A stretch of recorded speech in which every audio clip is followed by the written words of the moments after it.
Imagine a narrow stretch of water, so critical that nearly one-fifth of the world's oil passes through it every single day.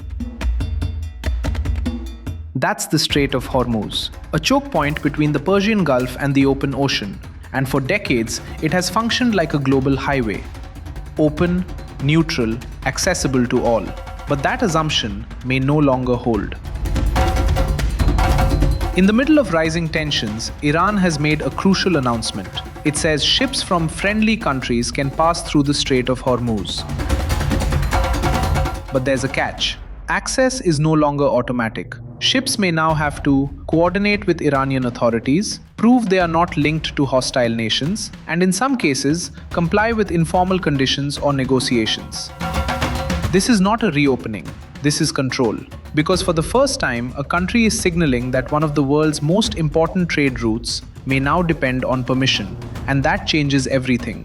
Because global trade as we know it has always relied on one simple idea, that key routes, especially for energy, remain neutral. But what Iran is doing introduces a new model, a tiered system, where friendly nations get access, neutral countries face uncertainty, and adversaries risk being blocked entirely. In other words, trade is no longer just economic, it's political, and access to energy is becoming a tool of influence. For years, Iran has been on the receiving end of sanctions, isolated, restricted, pressured. But now, the equation is shifting, because geography is power, and Iran sits right next to the world's most critical oil artery.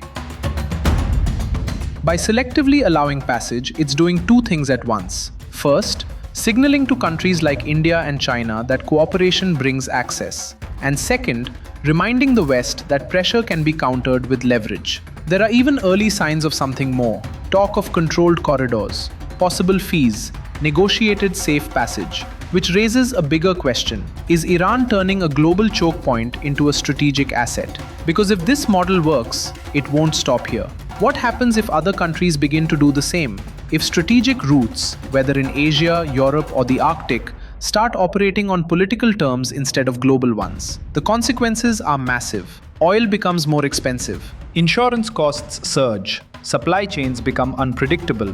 And tensions on water can quickly turn into tensions on land.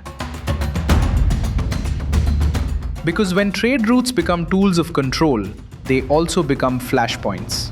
The Strait of Hormuz hasn't just become a geopolitical hotspot, it may be becoming something far more significant.